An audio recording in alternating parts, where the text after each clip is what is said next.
Hey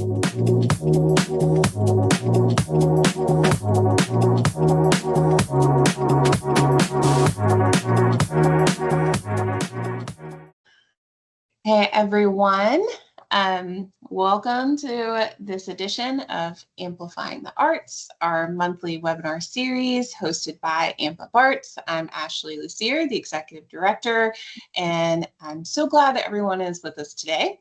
Amplifying the Arts is designed to highlight the people, programs, and partnerships that are driving arts education forward across Alabama. So today, we're thrilled to focus on that last part is partnerships. And we've invited 3 of Alabama's leading statewide arts organizations to share how their work supports students and educators, teaching artists and communities. And these partners bring powerful resources and perspectives from across art forms, dance, visual arts, creative writing, and more. So each organization is going to take a few minutes to introduce themselves, to share their programs and their resources, and talk about how they're creating access to the arts across Alabama. And then we're going to come together for a group conversation about what's happening in our state and how we can better collaborate with everyone. So feel free while you're here to drop any questions that you have for any of our speakers today in the Q&A box, and we'll leave time at the end for some open discussion. So we're going to begin today with the Alabama Writers Forum, and we have their Associate Director, Jordan Happy, with us. Jordan, I'm going to pull your slides up for you and give you the floor. Maybe. If you want to, you can go ahead and introduce yourself a little bit. Sure. And thank you, Ashley. Well, I'm Jordan. I'm the Associate Director of the Alabama Writers Forum, and we are a statewide nonprofit partnership program of the Alabama State Council on the Arts that is focused on promoting Alabama's rich and famous literary culture. And we support writers really, though, at all stages. And by all stages, I mean at the elementary school level through high school, and of course, published or emerging writers. And I can see our slides are up. Thank you, Ashley. And so these are our main programs for school-age children and teenagers. And the first 2, which are the Alabama High School Literary Arts Awards and Poetry Out Loud, those are for high school students. And then the one at the bottom is for K-5 students. And that's our Father Goose Poetry Festival for kids. So there is a bit of a gap, and that gap is middle school students, but it's something that we've been thinking about. And you can see our website and social media handles and our contact down at the bottom if you'd like to get in touch. But am I able to navigate through? Ashley, it looks like it. Yes, I am. Yeah, you should be able to. Yeah. So just to tell you a little bit more about the Alabama High School Literary Arts Awards, it's our really our signature program for public schools, well, public and private actually, but just for school-age teenagers. It's our longest running program. We've been doing this for, I think, about 31 years now.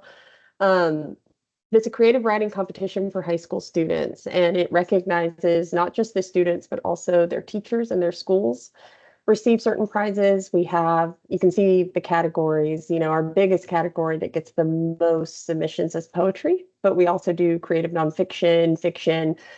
Seniors can submit portfolio pieces, and those are the big $500 scholarship wins that we have. And we start accepting submissions December through February, and that's on our website. And we have judges. We like to find artists, published writers, writing teachers, and things like that to judge this competition.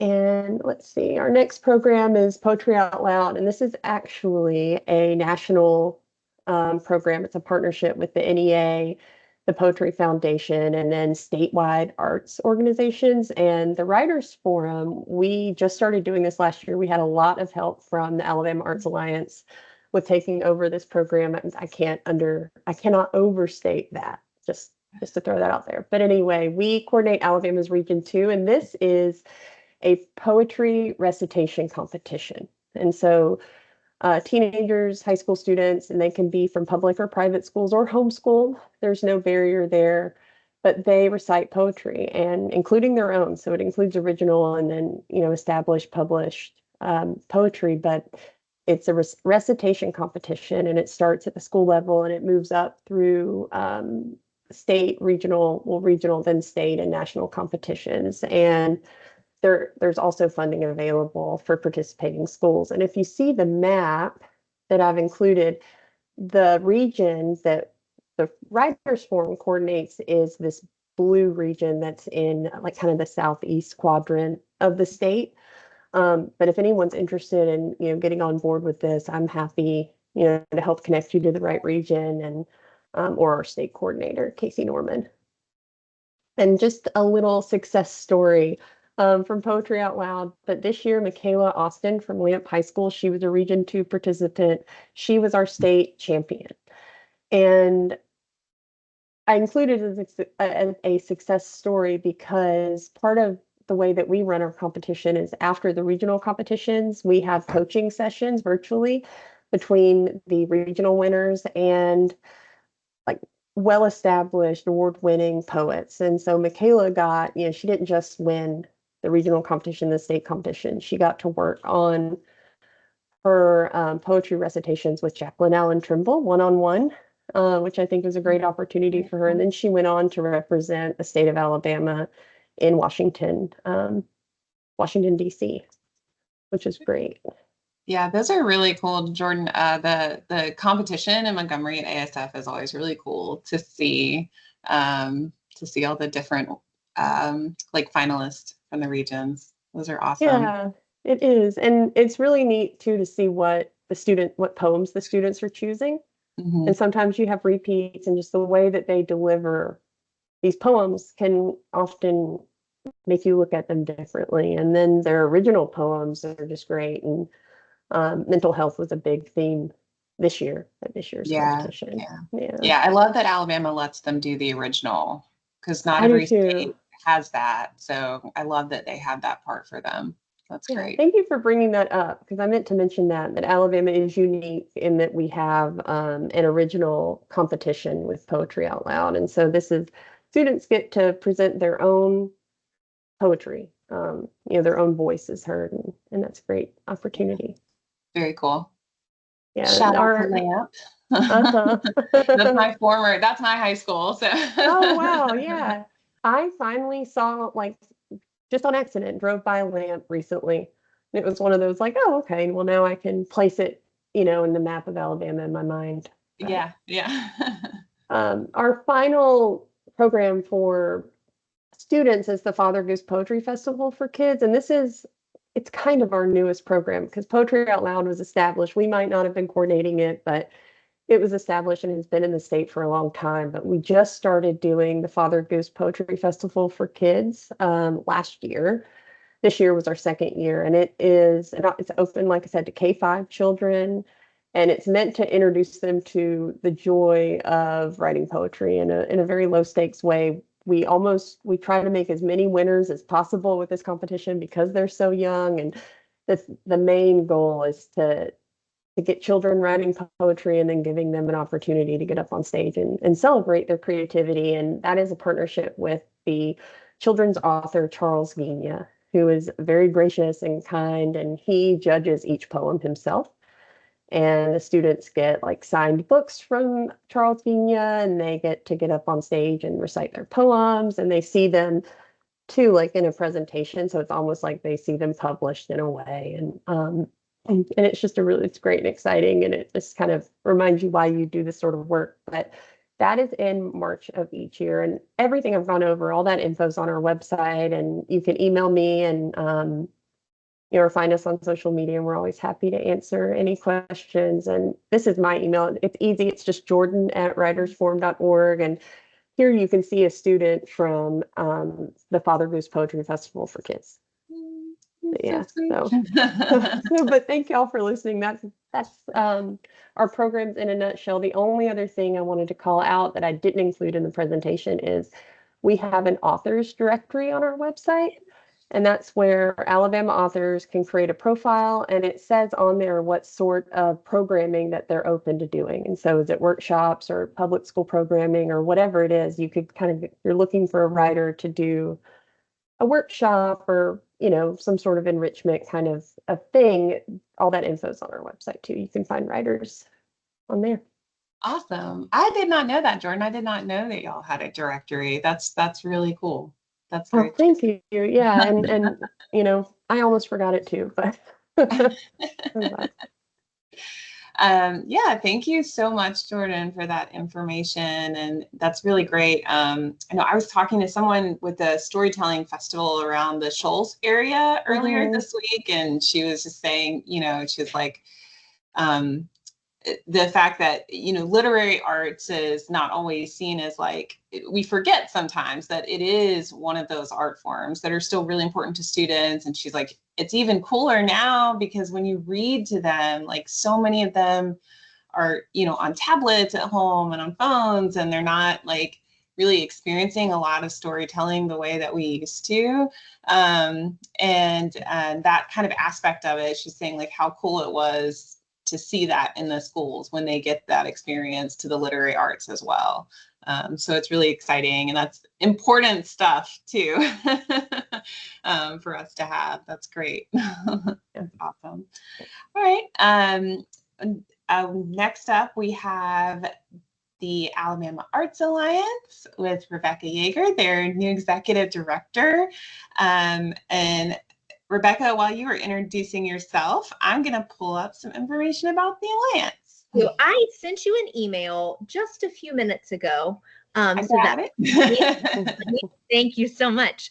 Hi, everyone. My name is Rebecca Yeager. And as Ashley said, I am I guess I can still say brand new executive director of the Alabama Arts Alliance. I just started in May and have had a whirlwind of a summer going from the north to the south, east and west of the state to spread the word of the Alabama Arts Alliance. So we are a statewide advocacy organization that exists to increase public awareness of and engagement in the arts through both education and advocacy.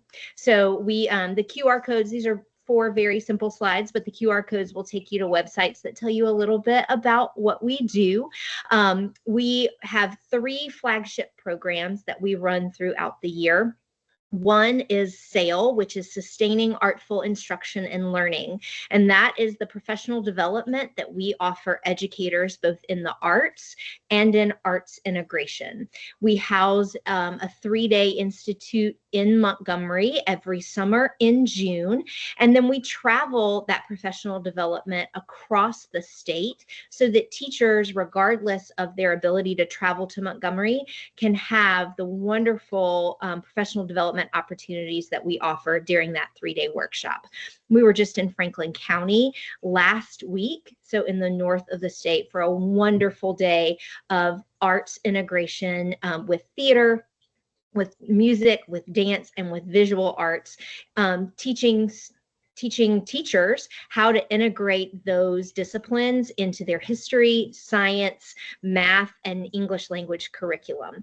So we take those lessons, those classes, to any school district who needs it, and we can tailor our lessons to that school district. Some just want arts for art's sake. So we will take an art lesson or a theater lesson or a music lesson. Some want to integrate a specific art form with a specific standard in the State Department of Education curriculum.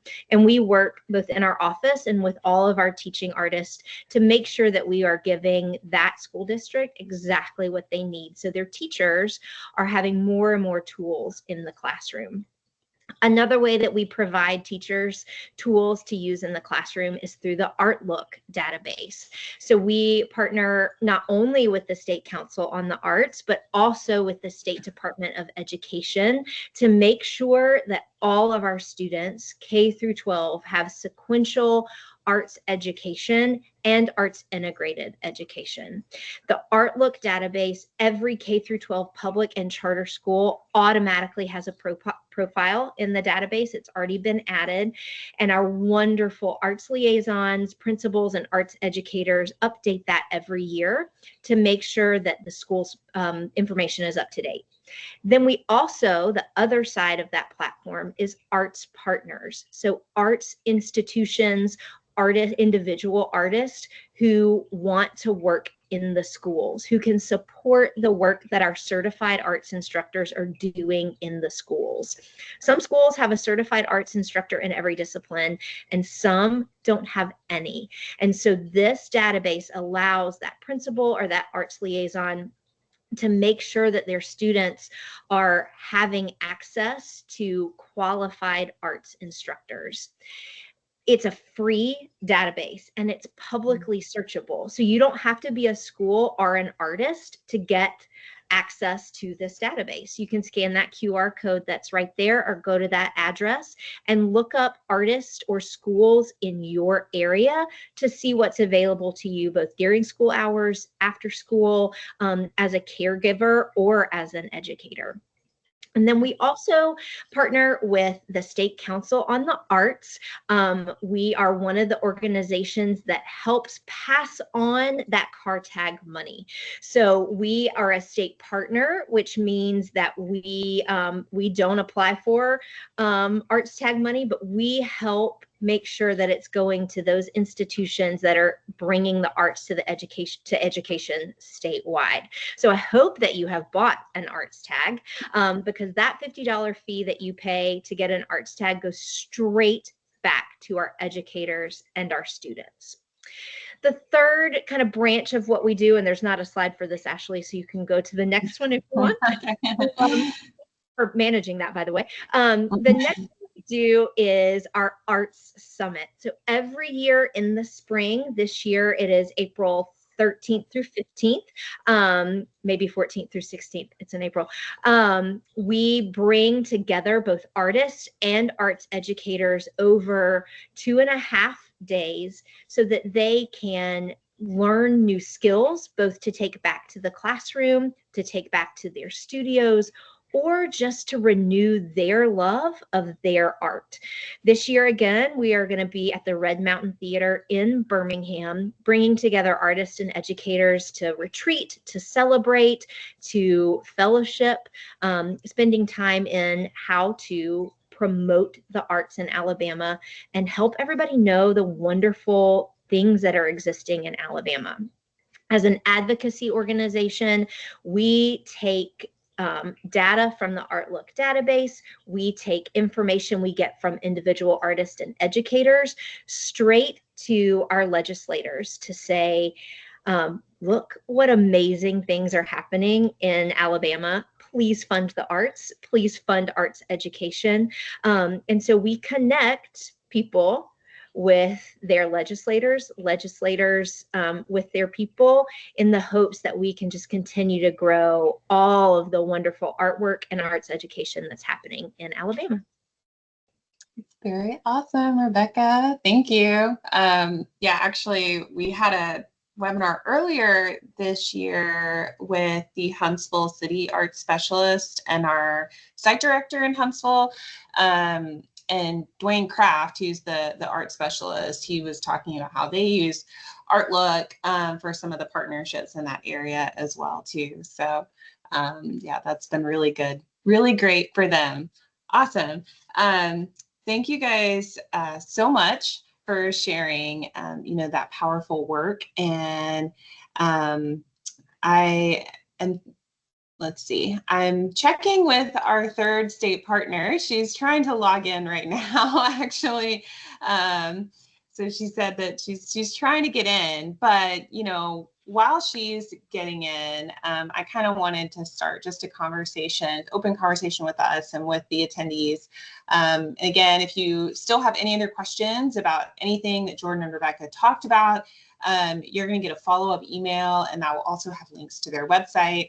And you can check out all of the great things that they talked about, or drop a question in the Q&A box.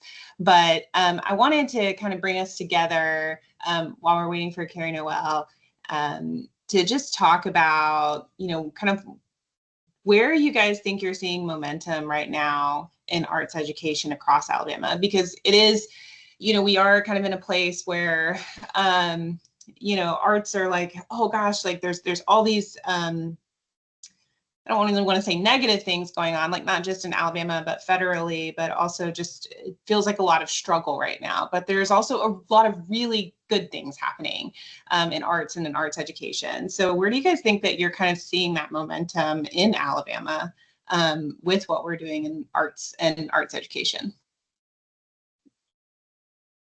Jordan, I'm happy to take it unless you've got something burning. Okay.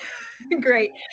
Yeah, you're right, Ashley. There's a lot of instability federally and at the state level about what's happening with arts, what's happening with education, and that leaves people feeling really unsure. What I can tell you, though, is that I have been so encouraged by the work I'm seeing from city to city.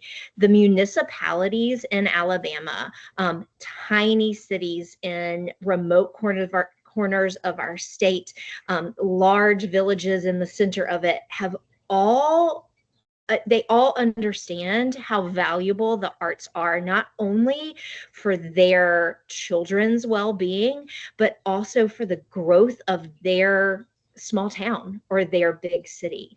So while we may be disheartened at big news, I'm going to tell you that the little news is really, really good. There are arts councils all over the state who are bringing artists in their community to the forefront, celebrating what they're doing.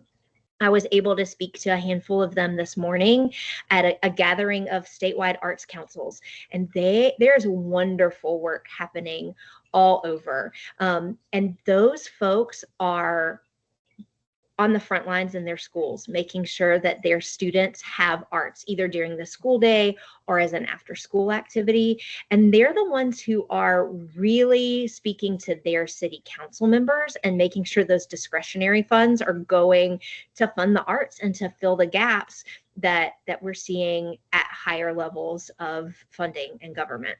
So it's good news at the bottom, and it'll trickle up.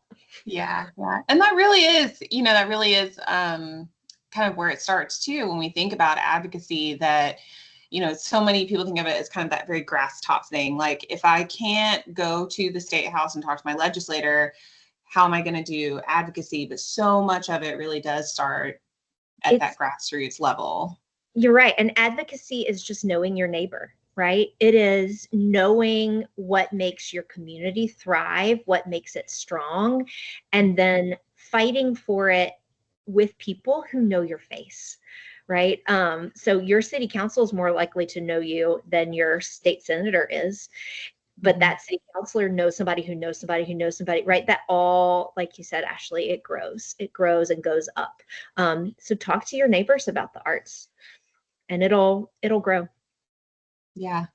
Awesome. Jordan, do you have any other stories that you want to share? Some exciting things that y'all have seen, especially in the literary arts world, gaining momentum in Alabama? You kind of pointed it out earlier. With Poetry Out Loud and having that original aspect of it, there's just the creative future of our state is here right now, and they're creating, and it was the most popular phase of Poetry Out Loud too. Way popular than the national competition. It was much harder to judge too, in part because of that, because we had so many entries, and it was the same at the state level too. So yeah, a lot of creative folks in Alabama. There are youth, young people, yes. where it's just their bravery and vulnerability really impressed me. Yeah. No, that's great. It looks like Carrie Noel's logged in. I'm not sure if she's. Yay. We'll give her a second while she's getting settled in. On the other side of it, we still do have some challenges and some things. I'm a big. I like to reflect constantly, kind of on like, what am I missing? Like, what can we make better? And so or just things that we kind of have to face, even though we don't want to face them. So what do you guys think are some common challenges that art educators or schools are kind of facing, across the state? And if you want to also kind of say, like, this is how we're helping you face these challenges, I think that would be great too. Yeah. Jordan, you want to take this one first? Sure, I'll take this one first. And I know that funding is a huge challenge. And one of the hopeful things about that and being in Alabama is because you might not expect this of our state, but our state really supports the arts in a lot of ways. And it's a lot different in other states or we've seen that with literary organizations that, we're in trouble with recent developments, but that's a big thing. It's just that our state does support the arts. And will you repeat the question for me, please, Ashley, and forgive me, y'all? It's okay. I was just thinking, like, what common challenges do art educators or schools face? And that's a very accurate one, is funding. Yeah. And funding and resources. And so, like, with Poetry Out Loud, that does require travel to a regional competition and then again to a statewide competition. And the state council does offer funding to schools, and so that helps. But even so, sometimes there's not enough buses, or so there's challenges in that way. And I think that's why, like, with our high school literary arts awards, it just requires a computer and internet access. You don't have to do that part in person. And so I think that's one way. Transportation was a big gap, and other things, a big challenge in other areas where I've worked, and that you also see that with arts opportunities too. Yeah. The funding is always of things helps.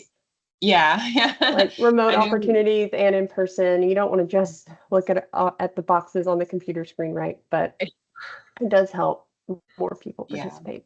Yeah. We've never gone into a district that said, we don't want arts. Right. It's never, we don't want them to come here. It's always, or almost always, we would love it, but where are we going to pull this funding from? And some of that, sometimes we're like, well, maybe football, but but also there are some that are just like so strapped and counting every penny to support every student that, and they're scraping together what they can and fundraising what they can.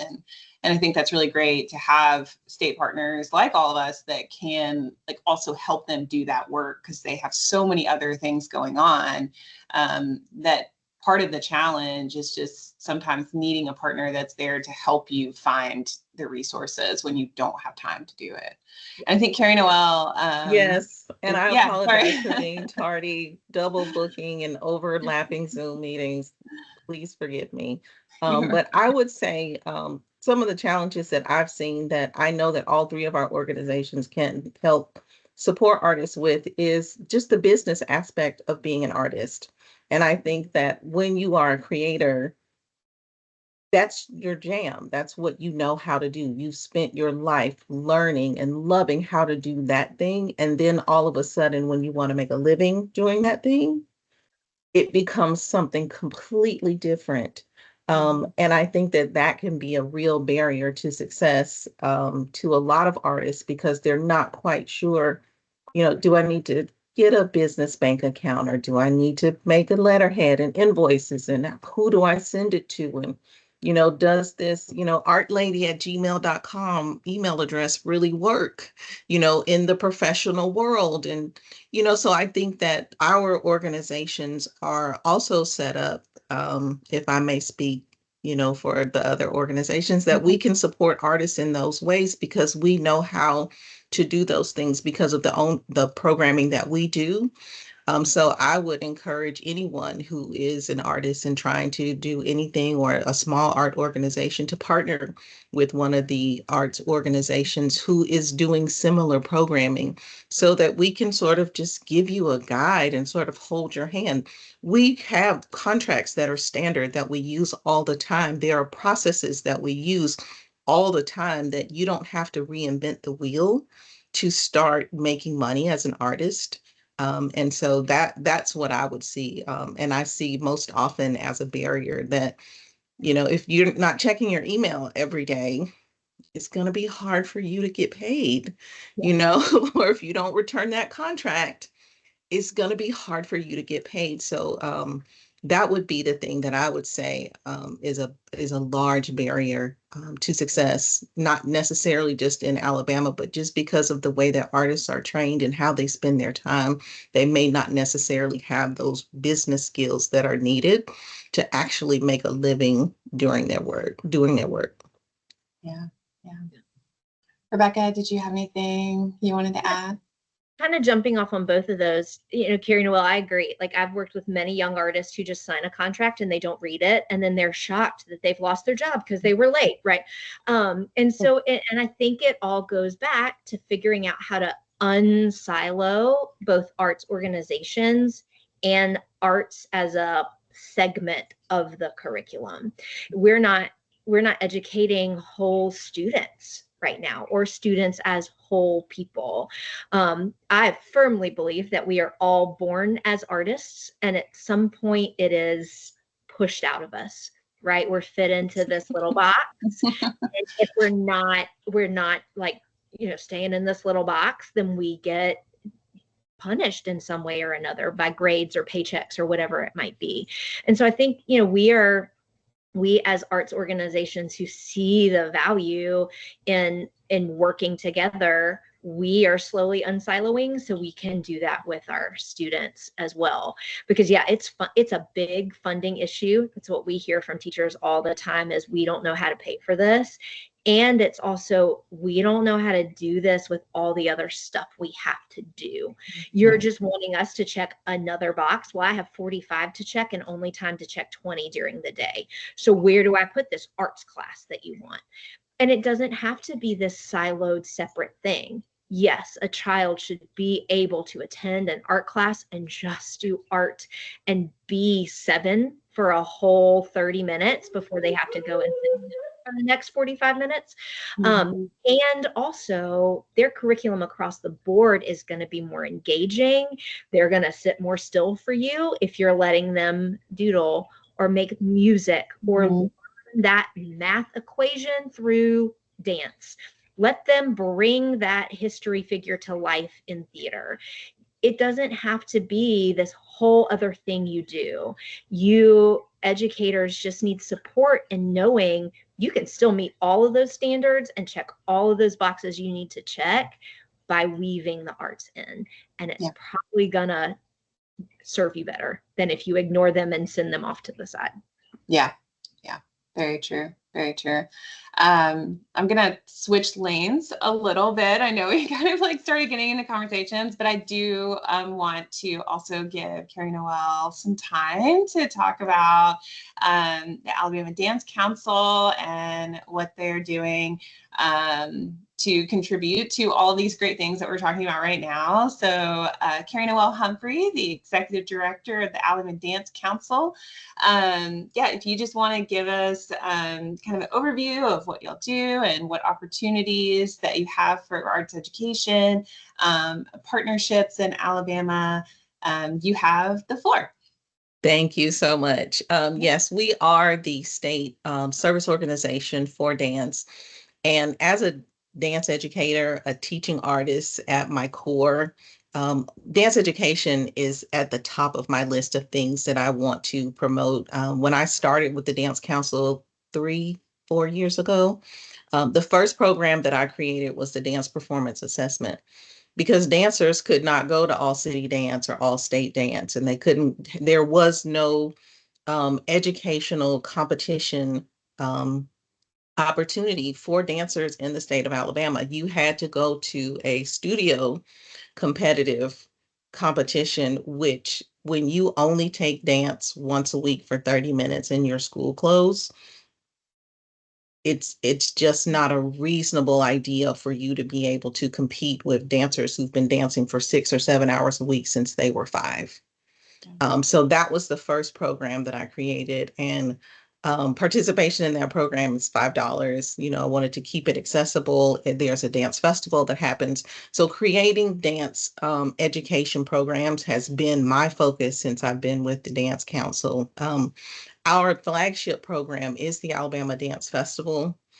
And it is a 2-week-long event that includes community engagements with free dance classes and workshops, free concerts. We also bring in artists from all over the United States of America to teach master classes. We have also professional development for teachers. And so the program that I'm working on right now for dance education is our Dance for Schools program. And that includes the dance performance assessment and includes our program Dance Across Birmingham, which is that 3-day-long festival. And we try to bring the community in so that everyone sees that there's a place in dance for them as a mover. And my philosophy is if you can blink your eyes, you're a dancer. That's all it takes. There's no rule or rhyme or reason why everyone cannot feel like they are a mover. And it's a natural thing that happens when you hear that song. And I hate to say on the radio because it just dates me so much. But some of us do still listen to the radio. You automatically move. It just happens. No one has to tell you to be a mover. And so I really want to empower school children with the idea that it's okay to move, and to empower educators with the idea that if you get your students up and put on a fun song for 2 minutes and let them just shake around, they will be so much more focused than they would be just sitting in that desk all day. I was a student who did not learn in the sit down, shut up method. That was not how I learned. And I just wanted to, and my teachers just thought, what is wrong with you?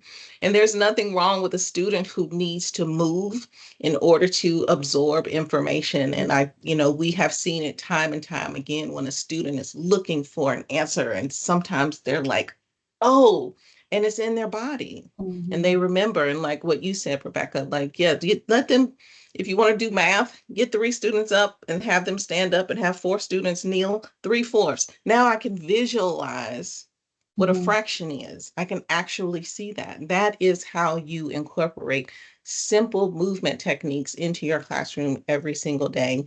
And so one of my primary focuses is to try to expand the reach of dance education. If you think about schools, most schools have a music teacher, even if they're part-time or only come in 2 days a week. Most schools have a art teacher. Yeah.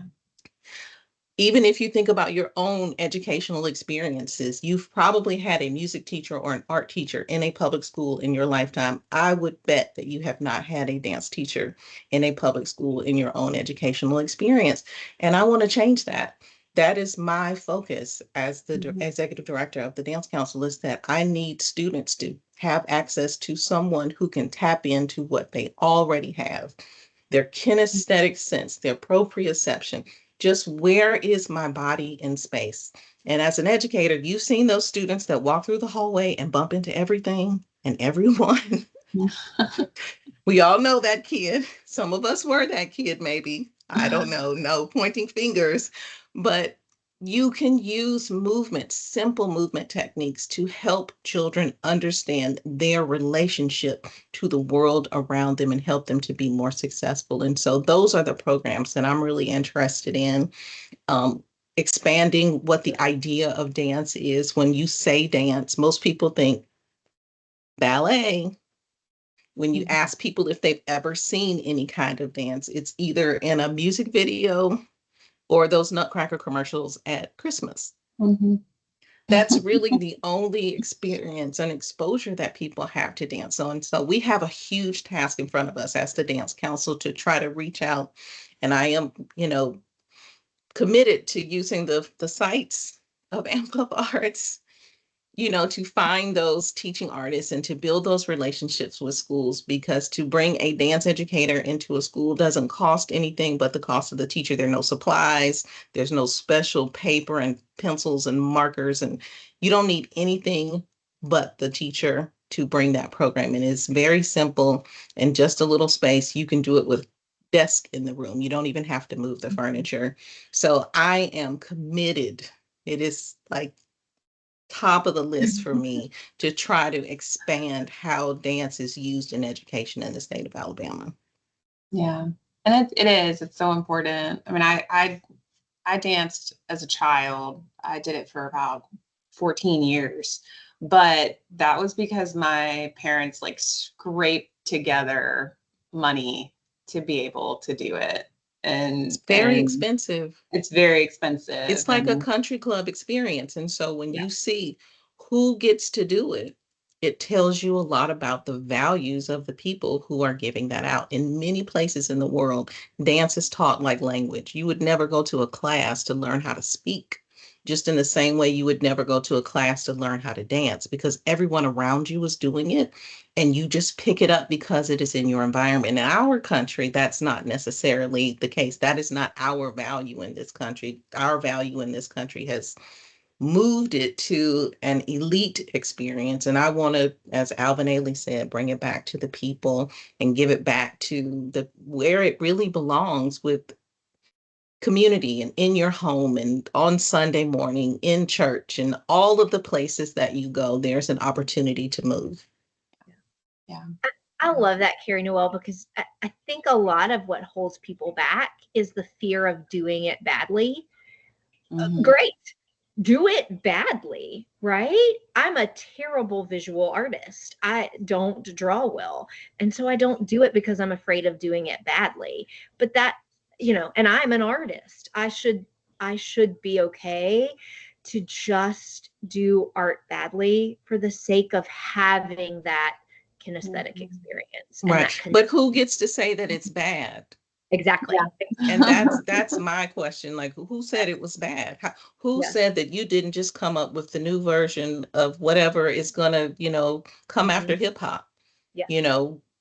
When swing dance started, and then it, became jazz dance, and then it became tap, and then it was always like, oh, why are they doing it that way? When ballet became modern dance, and now it's become contemporary dance, there was always this, well, that's not right.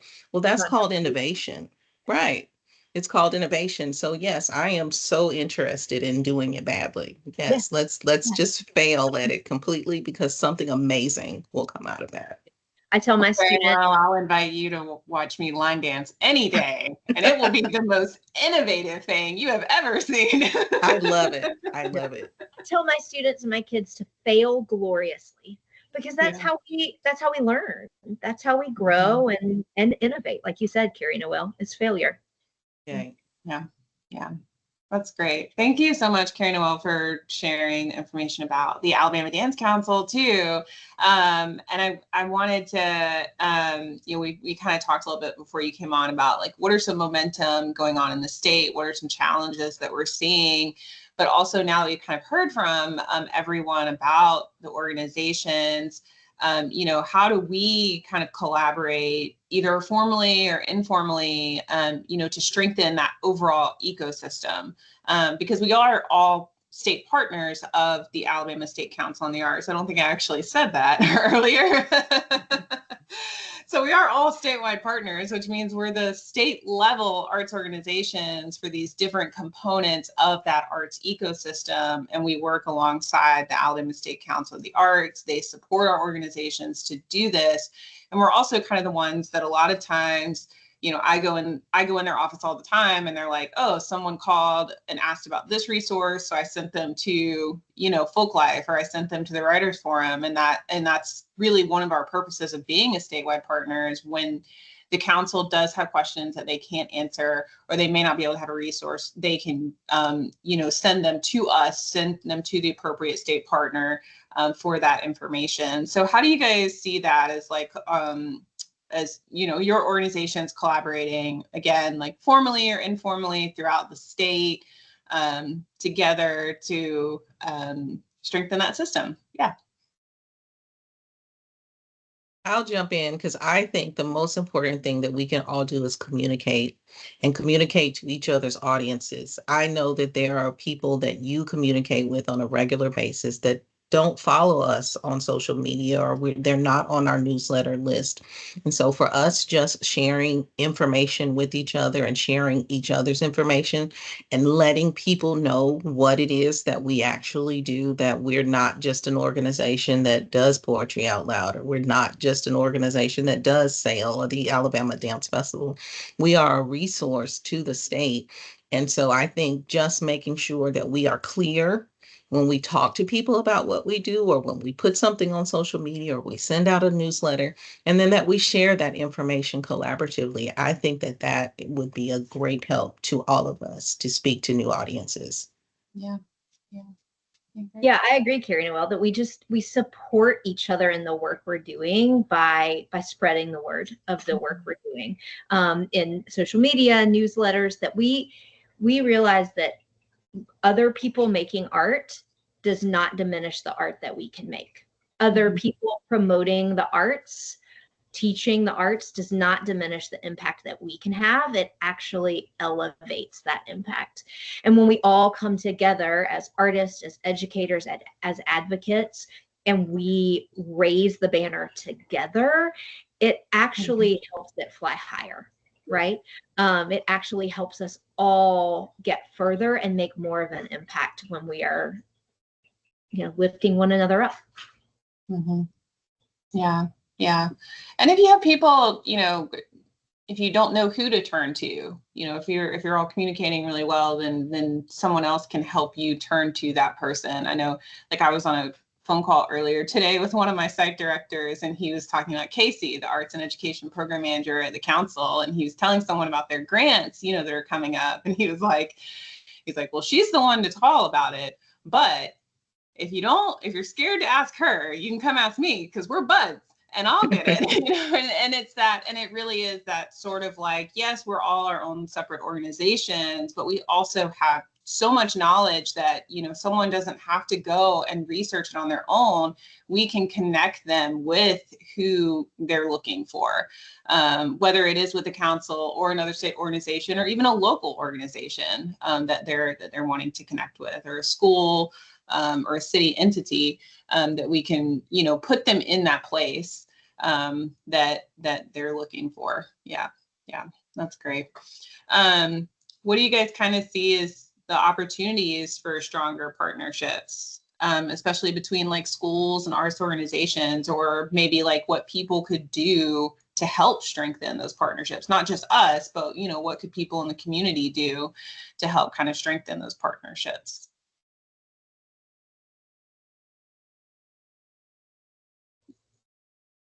Or do you take this one? You don't have to. That's a no pressure ask. What's that? Do you have an answer? Yeah. Just that one of the, and we've touched on this before, but like, rather than reinvent the wheel, it can help, like, and especially with, Alabama Dance Council and the Arts Alliance, and then the forum, with our different disciplines or whatever, rather than try to, like Ashley mentioned, do all the research from the ground up, like reach out and see what we might know is happening already. And then, like, I want to shout out Artlook, because the forum uses it to identify partners. Yeah. And the other thing too is just that a lot of times the more you partner, the more it's a bigger pool of resources than if we're trying to do things by ourselves. And so it can just, and I think this point has already been made too, but and to use Amp Up Arts, it amplifies what we're able to do on our own, and so that's my main point. Yeah. Yeah, I think, we as statewide partners have, in this season of a lot of new executive directors and new leadership and just new personnel overall, have really started communicating with each other about what we're doing and what we need from one another. And I think that's part of it, is admitting where you're vulnerable, admitting where you need help. Because if you approach somebody with like, we got it, we're good, they're not going to help you. But if you're willing to say, y'all, I have questions about where I go for XYZ and who do I talk to, folks are going to support you in that and support your growth. And then they'll meet that vulnerability. I hate that word. I can't say it. But they'll meet you where you are, and you can grow and strengthen together. So I think it's just a willingness to say, I'm here to help and I need help here. Yeah. And I think it's demonstrative of us because I think that the arts have sort of become in our little dance world and our little visual art world. And one of the things that we talk about in arts education is teamwork and collaboration. And we have not done a great job of that in the past. And so I think it is an opportunity for us to demonstrate how powerful those tools are and how powerful it is when you ask questions and you say, well, I know how to do a thing and you know how to do a thing. And now our thing is better because we're doing it together. And even if you look at funding opportunities are now more interdisciplinary, if you will, and collaborative. And we want you to work with someone who's not in the arts. And so if I've never worked with anyone outside of dance, it's going to be really difficult for me to work with someone in the corporate world. So I think it just makes it all stronger for us to demonstrate the power of the thing that we are trying to teach students in their arts education classes, that teamwork and collaboration are foundational to your success in life. And we can demonstrate that in the work that we do every day. Because I need you guys. I don't know all the answers. I don't want to know all the answers. I don't want to. And I said this to my board the other day, like, I don't know everything and I don't want to know everything. I don't want to be the resource. I want to be a resource that's available. But together, there's so much more that we know as these statewide organizations than it is that we do individually. Yeah. Yeah. So thinking about, we've had a couple of chats coming in. So one of our attendees, Sharon, she said that she didn't know that there was a state level council for dance until this year. And but that's great that she knows now. And I actually know Sharon is a visual arts teacher in Montgomery. And that's great that, you know, like you were just talking about, that interdisciplinary, like I'm like that, Rebecca, with that word, interdisciplinary work, you know, is really important, because if, you know, as a visual arts teacher, she may be able to want to bring movement or something one day into her classroom to interact with that and integrate with that visual art. So that's great for them to know. And she also said wonderful work about teamwork and collaboration. So thank you, Sharon. And I wanted to kind of talk about too, you know, as state level partners, we are kind of looked at as that voice at the state level about the impact of arts. And I know, like, I mean, our focus is specifically arts education, but thinking about, you know, communicating that impact of arts education to decision makers and to communities, you know, ways that we do it at the state level. But Rebecca, you kind of got into this a little earlier about like ways that we can also do that as individuals in our communities, and what could that look like to kind of communicate that impact a little better? Yeah, sorry, I stopped that like it was not a question. I'm sorry. I meant like what? I was like, I just realized I did not stop that in a question tone. But yes, what could we do, you know, as state partners, but also individuals in communities, or what resources do we know about that we could share right now to say like, hey, this is something you can do to help, you know, communicate the impact of what arts does in your community? Question mark. Question mark. You know, I'm gonna share that you hear it every Christmas, right? But buy local. Go to your city, your community, your neighborhood has an arts alliance or an arts fair or an arts walk or a I love Irondale night. That's where I am. Go and spend $25, $50 on a local piece that an artist who might live 4 neighborhoods down from you made, and then tell people about it. Spread the word and invest in whatever large or small ways you can in local musicians, theater makers, writers, dancers, artists, and then tell people about it, because it's that grassroots that's gonna, oh my gosh, did you hear Rebecca got this great piece from Carrie Noel, and Carrie Noel got it from Ashley, and Ashley got it from Jordan. People talk about that, and that word travels fast, and that feels small, and it is, but it can have a really growing, snowballing impact. Yeah.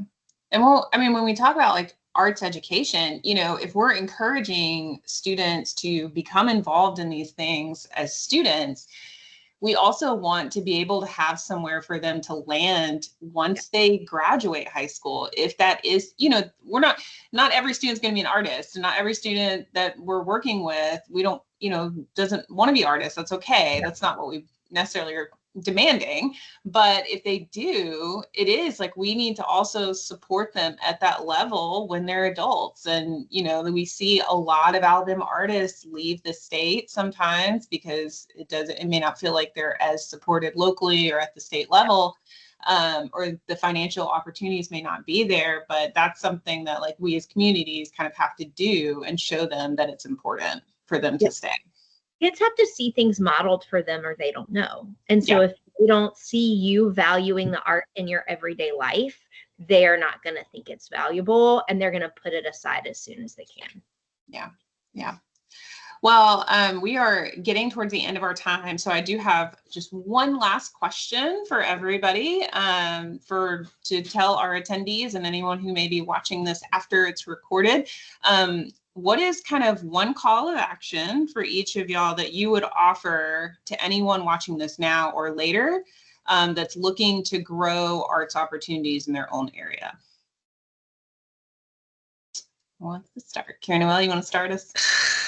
I would say find your local arts council or find a local group. I'm just going to piggyback on you, Rebecca. Just find someone who is doing something artistic in your local community and volunteer. Just show up and say, I can fold t-shirts, or I can hang decorations, or I'll clean up when it's over. Just go and volunteer. Volunteers are critical to the success of any art event, activity, because we can't afford to pay everyone that is participating. So I would say that. My second thing would be, if you're over ambitious, just start your own art organization and start doing stuff like some of us have. When you see a need, try to fill it yourself in some way. If you have a favorite high school and you always go to their football game, find out who their music teacher is, or who their band teacher is, or who the dance teacher is, and introduce yourself. And how can I help you do what you're doing better with these students? Yeah, that's a great point. That's a great point. Rebecca, Jordan, y'all have one for us? I'll go ahead, and mine might seem silly a little bit, or perhaps it clues everyone in. Well, perhaps it clues everyone in. I am a bit chronically online, as they say now, but I would say kind of like go and find your local arts organization. Go and find them on social media, because we are all like, we share each other's stuff. We share artists' work as it's relevant within our spheres, and like even with our organization, so many times things that I wouldn't have heard about otherwise, I heard it while I was scrolling on Facebook or Instagram. And it's just, we're on there anyway, right? Maybe some of us are strong and we're not on social media, but we're there anyway. And it's just, you know, unless you're cluing into your local news networks and things, you might not hear about what's going on in your community, but finding your local arts organizations and statewide like us on social media, that can go a long way, because then you're going to find out about the opportunities that are already available, and opportunities to partner. Through that. Yeah, that's a great point, because we can't all be in every city all the time. So a lot of times getting that stuff out into the internet world is, Mhm. you know, the best way to do it. Yeah. And to for sure. piggyback on that thought of mine, again, it's just email us and ask, because sometimes too, that's how we can spread the word about, you know, whatever arts initiative that you have going locally in your school or your town. And but yeah, so shameless plug, like us on Facebook and Instagram, please. Right. Yeah. Yes to all of that. I agree with both of you that those are great calls to action. And I would add, don't be afraid to connect people. Don't be afraid to say, oh, I saw this piece and I thought of you. Oh, this event made me think it was something you would enjoy. I met this person at a party and they would be great for you to bring to your school to teach a lesson. Mm-hmm. Don't be afraid to be that connector, and that can feel really vulnerable to you. But it bring people together through your purchasing power, through your Facebook sharing, through your volunteerism, and just through having conversations. Yeah. Yeah. That's great. That's great. Thank you guys so much. Thank you to our panelists from the Alabama Dance Council, the Alabama Writers Forum, the Alabama Arts Alliance, and for everyone that joined us today. Before we go, I have just a few reminders. This webinar is being recorded and it is going to be uploaded to our Amplify Arts YouTube channel. So feel free to share this with colleagues that if you were on today and you're like, man, I wish that so-and-so had heard about this. Or if you just want to go back and revisit the conversations, pull some QR codes, pull some, things that they've shared today. And we hope that everyone will join us for our next webinar on August 26th at 5 p.m. And that's going to be with Dr. Rob Lyda. He is a music educator in Auburn City Schools, and he's the past president of the Alabama Music Educators Association. And he is a council member for the Alabama State Council on the Arts. So he's going to be sharing some realistic, effective advocacy strategies, specifically for educators that they can use to grow support for their arts in their schools and in their communities.